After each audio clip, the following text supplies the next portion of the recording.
Brahms write anything else in E-flat minor? I was trying to think about that the other day. Slow movement of the horn trio was all I came up with. Bravo, really, really a great many beautiful things. As I said to you yesterday, I mean, there are qualities in your playing that I find really enormously appealing. But I will say that I find that you are emphasizing one side of this music at the expense of another. That, as I hear it anyway, this is music that has unbelievable pessimism, grit, and severity, which is what makes the moments of tenderness so absolutely unbelievably moving. And your playing has that tenderness in it, and it has a lot of love in it, and those are wonderful qualities which I would not touch. But on their own, and in the absence of that other side of Brahms, which I think is crucial, they verge towards sentimentality. And I don't want to say that they go all the way into it, but that for me, that is a little bit the danger. And so I'd like to work on is again, it's addition, not subtraction. I don't want to take away what is so beautiful and so right and so true in your playing. I would just like to see it juxtaposed with this other side, which is, to me, really central to his personality. So why don't we, well, let's begin at the beginning. So I guess I'll ask you, because it's not an obvious question. I mean, the answer's not obvious to me either. What is the character of this, the first you played, the fourth intermezzo? At least, let's say the opening. Like agitated sort of wandering. Mm-hmm. I got the wandering. I didn't get the agitated so much. For me, there's one aspect of it which is extraordinary, which is it's a canon, right? It's but it's not, nobody is speaking in complete sentences. It's gasps and fits and starts and stuttered ideas being repeated at one another. I mean, there's no complete, I mean, maybe when you get into that, it starts to be fuller thoughts, but it's kind of an amazing thing that it's this conversation where nobody can actually quite get the words out, you know? And at the beginning, at least, it's bolstered by the triplets. In the middle, I mean, the bareness of it becomes, forgive me, almost unbearable. But it's, I mean, it really is, there's something, this sense of wanting so much to say something and not quite managing, you know. So I think at the beginning, if that sense of every sentence being woefully incomplete was what I missed a little bit. You know, that these are thoughts in search of cohesion, you know. Once more.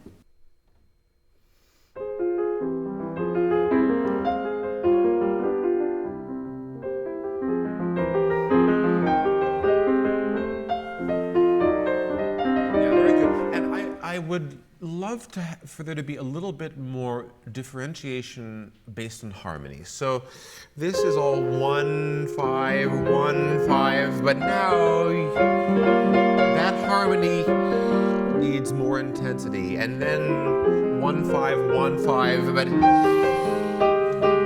when there is a suspension, when there is clash between the two notes, there needs to be, I would say, more intensity in the sound that I would create through a kind of a directness of attack. You have a beautiful way of softening the attack, which I think works quite beautifully there, but somehow for this doesn't feel as appropriate to me.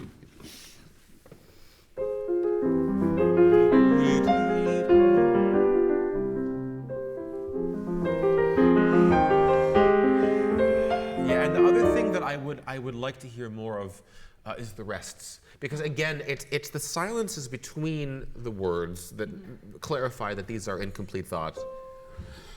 You know, it's not a theme. You know, there is no. I mean, maybe you could say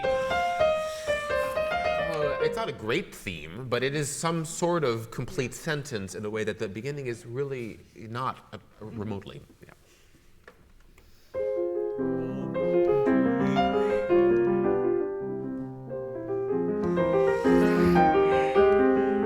That's much better. Yeah, I mean, now you might want to reintroduce some of the pedal just so that there's a bit more, the sound suddenly seemed a bit barren at this point, but yeah, it was good that we could now hear the D in it. Yeah.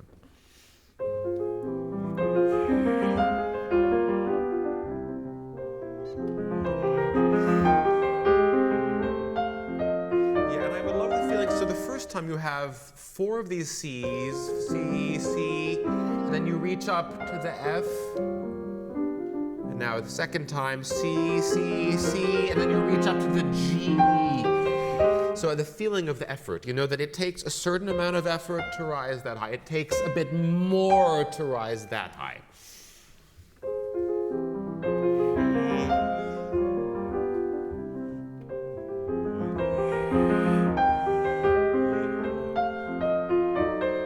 Yeah, and your decision to take time here seems odd to me, because that's just the moment when, for the first time, some sort of momentum accumulates. You know,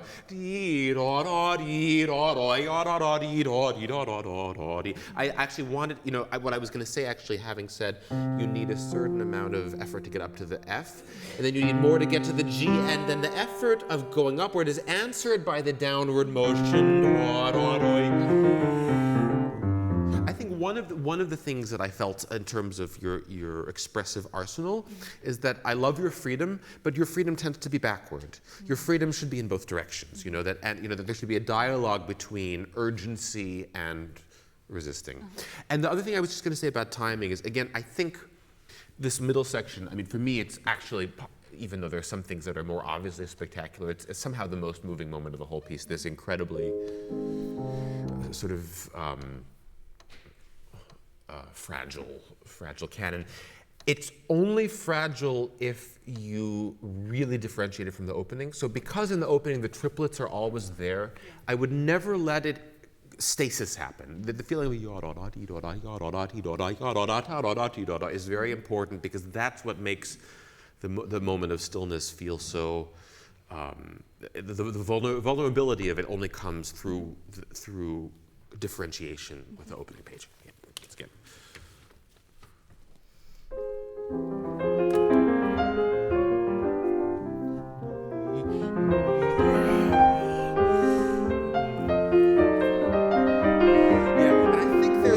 Now, especially when we have the duples, there's more conflict between the voices. First of all, again, whenever there is harmonic and sort of contrapuntal clash, really something in the sound needs to reflect unease. It can't be too soft-grained, but also to add to that, there is rhythmic clash of the 2 against 3. You know, to feel the voices arguing rhythmically with one another. You can play just from or somewhere around there.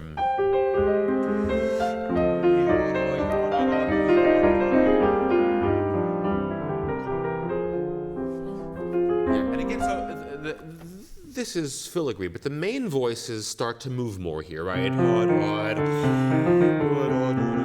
then it stops. So I would love to feel sort of this momentum kind of exhaust itself. Yeah. There.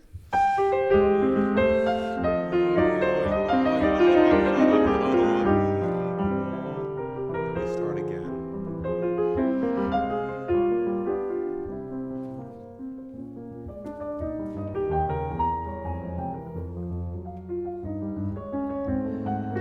Yeah, so this is a place where I feel like the strangest, and you said wandering, which I think is totally accurate.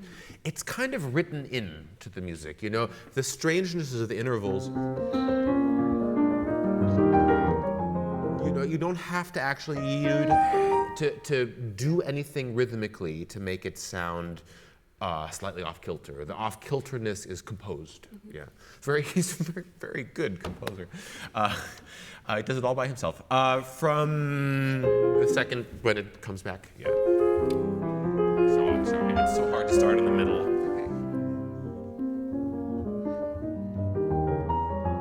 Yeah, where you can possibly help is show the hemiola. So ya da da dum, bi ya da da da da da da da da da da da. Yeah, I think maybe you're too much. Instead of each note. Ya da da da di ya di ya da da.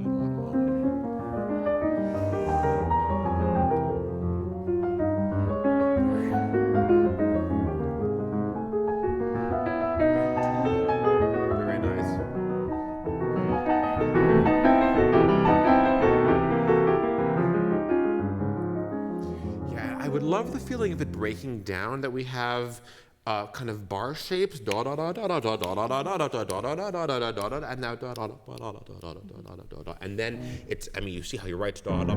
He could have so easily not flagged it that way. He wants it to sound like it's 2 notes, 1 note, 2 notes, 1 note. So it like little by little the units are shrinking to almost 0. Do you mind playing this whole section again from there?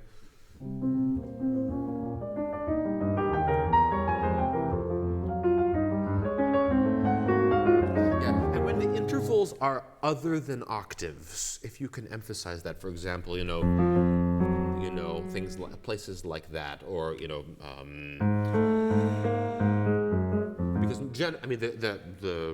the MO is octaves. So when the ninths happen, there has to be. I know he writes delicatamente, but I mean there is room for, I think, variation within that.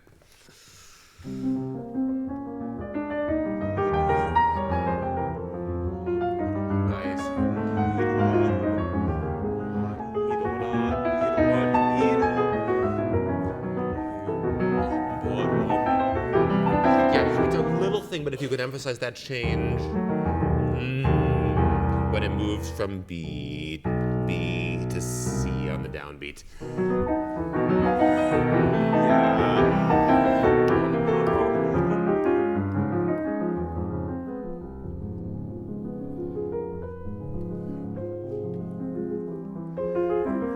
And there's something to me about the return of this idea on the weak beat that's so strange and moving. I would run into it rather than preparing it. And suddenly, somehow, we're back. Yeah, from the bottom. Yeah. Yeah, I don't think you're doing his division. I mean, that's the division. I think that's what he wants. I can't think of another reason why he would write it. Yeah, I mean, whenever a composer writes a fingering that is not the easiest option, it's for a musical reason, And those are the ones. When it's a technical thing, then who cares? I mean, if you have a better technical solution than the composer, that's fine. But if it's actually a fingering that's in search of some kind of a musical point, which Beethoven does it sometimes also, I think then you have to really. I mean, don't change it now, but I mean, just have a look at it later. Yeah.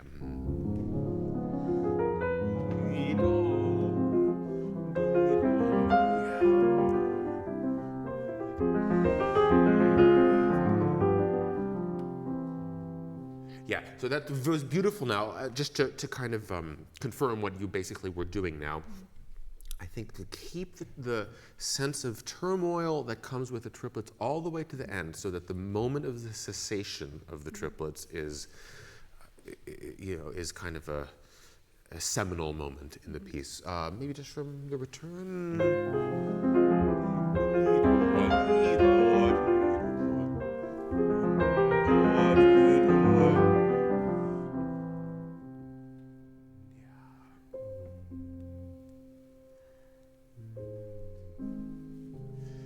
And it's beautiful, but it's pianissimo, but speak with this sound. Still, it sounds a little vacant. And I think it's the kind of place where thinking about the middle and the ending of the note is terribly useful, rather than just the attack. It's the kind of note that a violinist would probably very likely play up bow, and the bow would not move completely uniformly through the note. There would be probably some extra bit of pressure towards the middle. You can't, but the thought actually will affect how you play. Yeah, to me that's too soft-grained. There's something about everything else goes away. You just have these C's. And it's out of the context of C minor, right? we don't know that we're going to be in major until here, you know. So I think if you really keep, again, the severity until it's no longer warranted.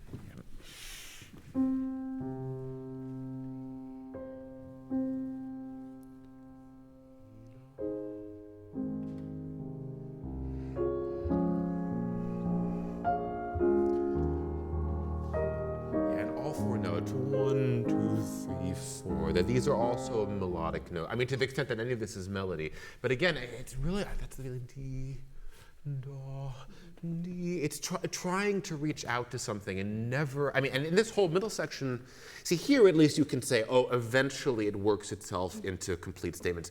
There are no complete statements. Eventually we move dramatically from one note statements to two note statements, but you know, there's nothing beyond that. And to me, that's what's so amazingly moving about it. Like normally, if a music comes almost to a halt, then either it'll come to a complete halt, or it'll find a new way to keep going. Here, it just remains at near halt for 30 measures. I mean, it's kind of an amazing, you know, it's taking being inarticulate and turning it into, you know, sublime art. Yeah. Once more from here, and again, to make sure again that there's a little edge on those notes.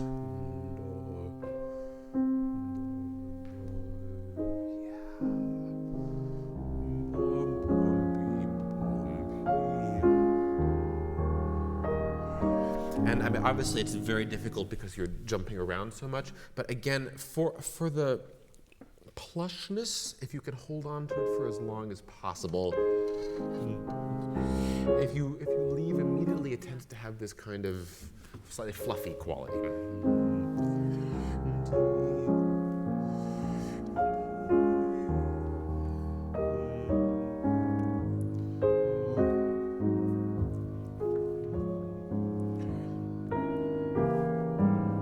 When it switches into a rise, can you make that more eventful? So, and then, I know it still has a dim on it, but you can make a dim and still convey the feeling of reaching.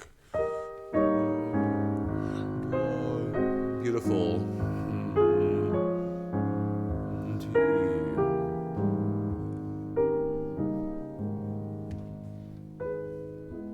Yeah, and also when you played it through, I didn't find that it's not even a modulation, it's just a change of key, but I didn't find the change of key to be that extraordinary. I mean, think about it, we go from A flat major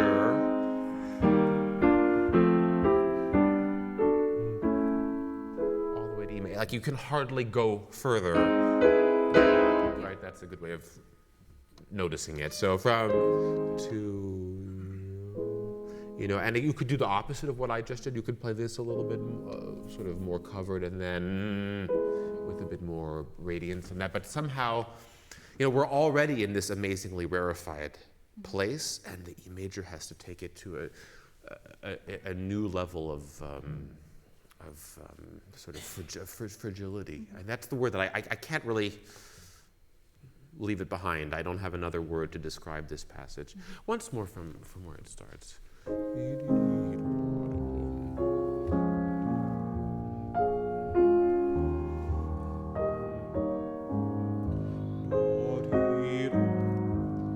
Sorry, I should have let you get there, but I just wanted to say that when it turns into two notes, make sure you show the entrance of the second voice.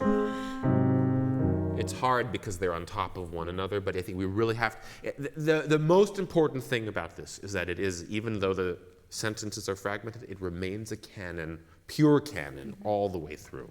Yeah.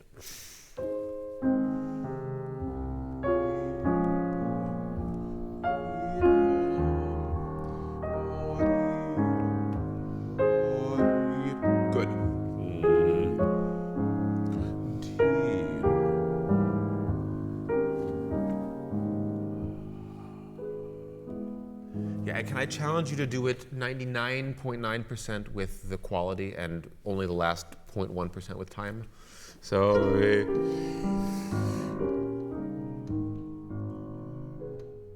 that somehow, just not preparing it, but suddenly it has happened is actually, I think that'll make it more sort of awe-inspiring. Yeah.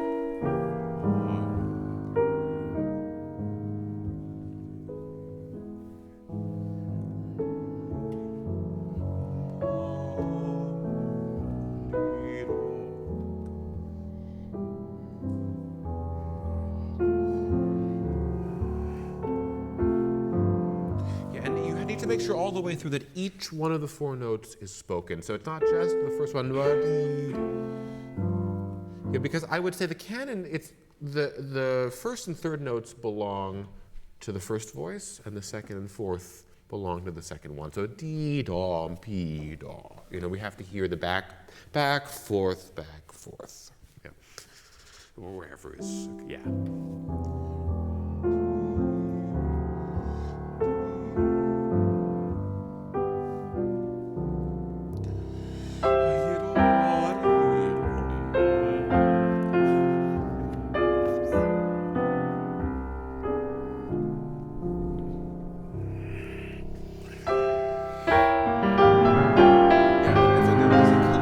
But I wouldn't take an extra pause at the end of it. I would say let it slow and slow and slow, and then retake the energy.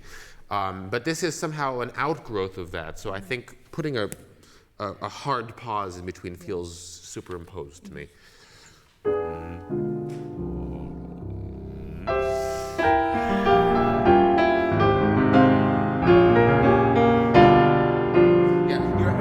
Good that you're really emphasizing the lower voice, but it's almost to the detriment of the upper one. I almost don't hear.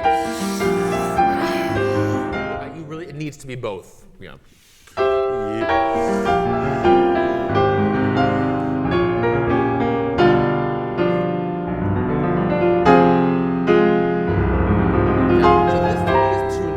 Because it's not the main voice, right? So you have dee da la da dee dom be da da dom be, and then this is just a gesture that fills the space. Dee and then yeah. So not with the same kind of spoken word intensity that you're giving to the 2 main lines.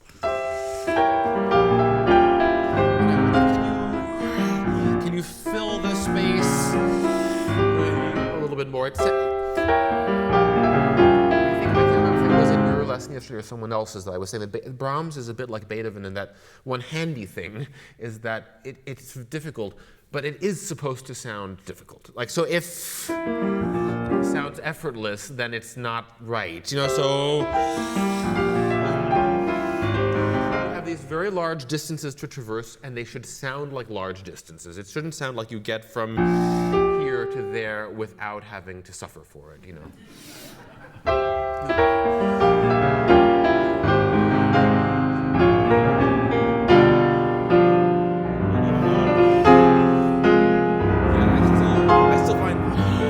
Instead, yeah.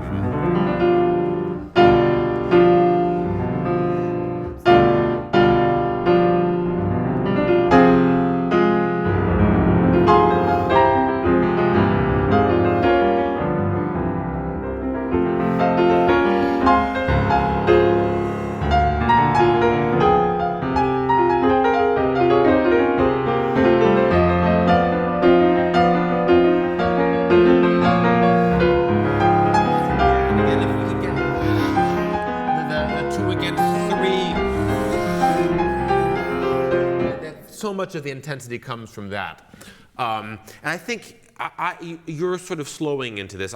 I would keep, I think the sense of, of inexorability is so important that, after so much of this piece, which was stuttering, right? The fact that now the tenderness has gone away and also the stuttering has gone away, that now that the music has returned to kind of a fateful quality, I think you lose the fateful quality if the rhythm sags at the corners. I think it has to be, the pulse has to be insistent. Play ones from here again with that in mind.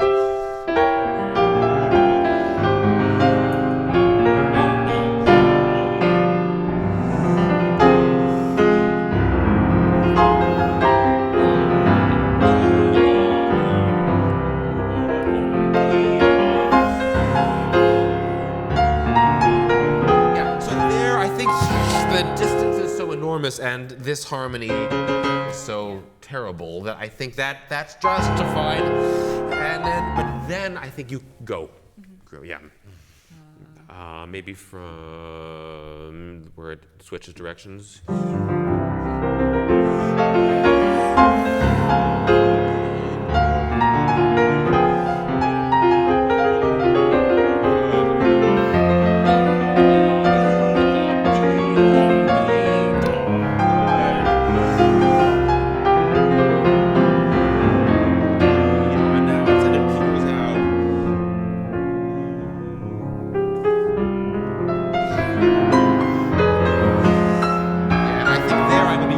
Really exact.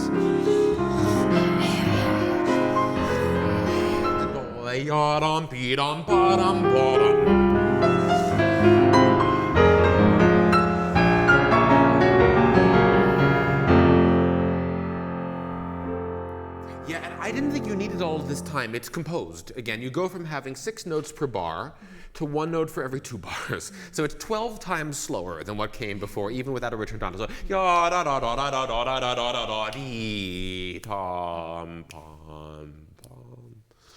And by the way, when you're playing them as a set, I think because of the key, I would almost go directly. That there's something so extraordinary about how the F major that ends this is still so without remorse. And then somehow, as if by magic, it's like all of the horror has been let go of. There.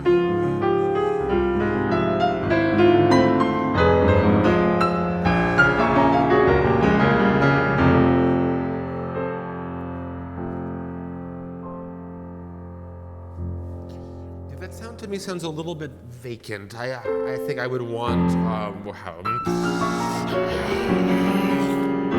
little bit more. I think it's a question maybe of voicing the chord more evenly, that every bit of it has substance.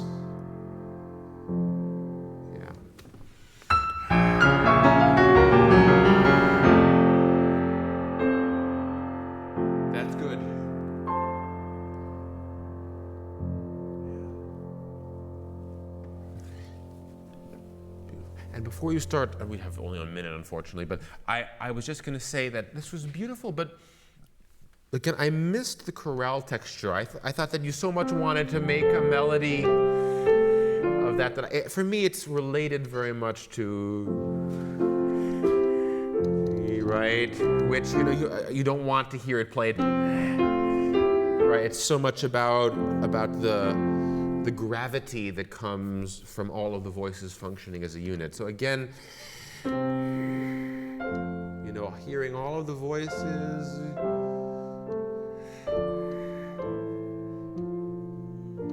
with, I don't want to say equal levels of intensity, but coming together to form the sound rather than them being kind of separate countries. Yeah. One more time.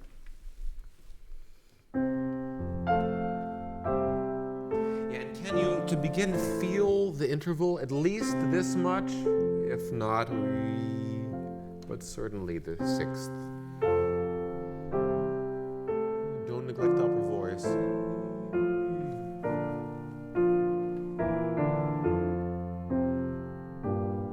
That's beautiful now.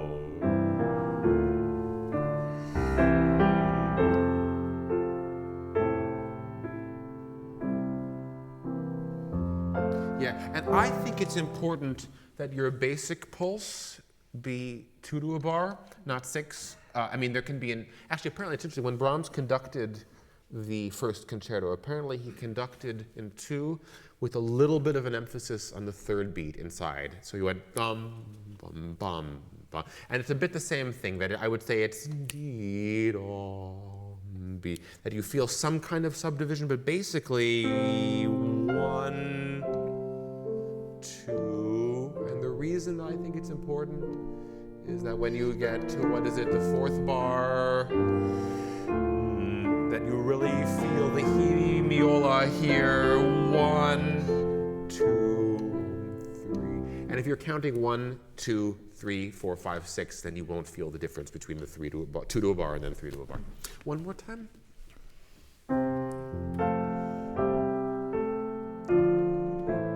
Yeah, I think again, too much melody, not enough chorale. All voices.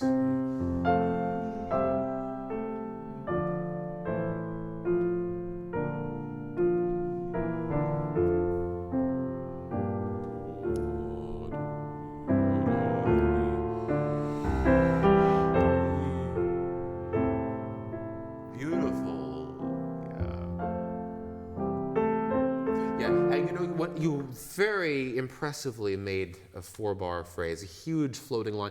Then you are allowed to breathe.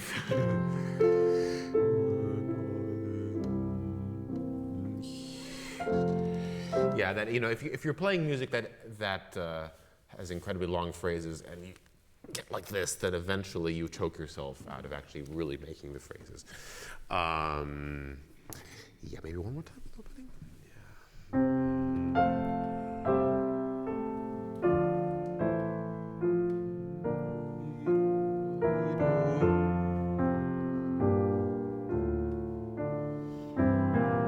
Blossom in the sound.